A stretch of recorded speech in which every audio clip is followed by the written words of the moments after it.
Hello everyone, my name is Dan Donovan and welcome to my final project presentation where I'll look at the direct instruction approach through evaluating the Envision Mathematic Grade 1 Topic 5 curriculum. So what is a direct instruction approach? It's a transactional model which focuses on the interaction between teachers and students. It contains four major elements: a presentation phase, a practice phase, an assessment/evaluation phase, and through all this, monitoring and feedback is being provided to the learners. Oftentimes, scripted instruction can be used to guide the direct instruction practices. Lessons are short and contain 10 to 15% of new content per lesson. There are three main components to the Envision's mathematics curriculum: the solve and share, the visual learning bridge, and the independent practice portion. And so looking at the application of theory, we have the solve and share, and this is where learners are able to try out a problem that they're about to learn how to solve. And as students are doing this in an independent way, they are provided guided questions through the teacher as they are independently working.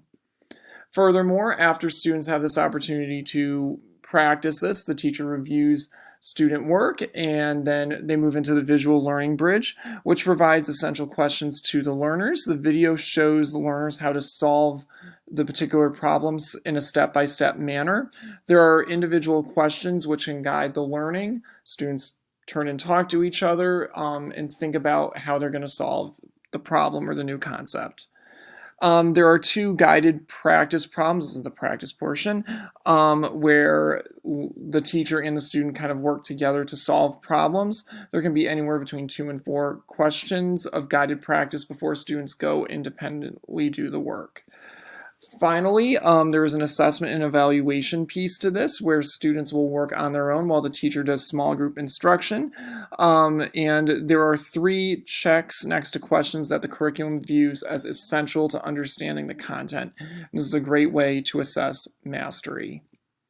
So some recommendations that I have for this curriculum, while it is a very good curriculum, especially for direct instruction, one thing that I would recommend is being more explicit at the beginning of the solve and share with what the lesson objective is. It is indicated by an I can statement, but oftentimes learners aren't necessarily looking at that, and the idea of inferring what they're going to be able to do is typically a higher concept, and while it's taught in some respects, learners typically get frustrated when they approach this type of a problem that they don't know how to solve. So being more explicit, having a script that tells teachers to do that would definitely benefit this curriculum. Furthermore, I would recommend having a lot of the questions in the visual learning bridge are typically posed to the students, and there's not necessarily a lot of time for the teacher to get involved. And this might go against Vygotsky's zone of proximal development in that learners might need to hear it from the teacher rather than just simply each other.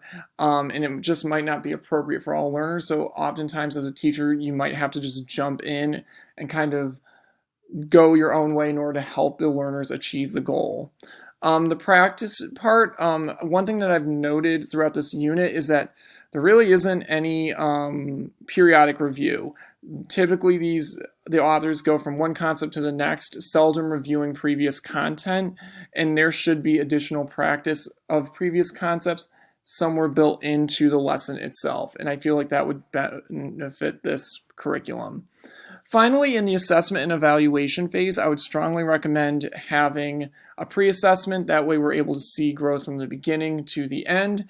And also, a lot of the questions require higher comprehension skills. So again, one wonders whether or not it's if the test is assessing comprehension or if the math skills themselves.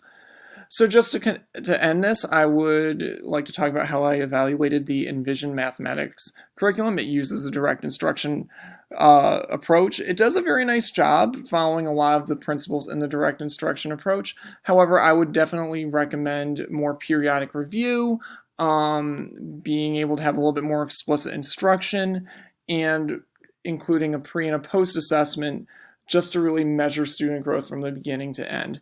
Thank you so much for watching my video, and it's been a pleasure working with you all.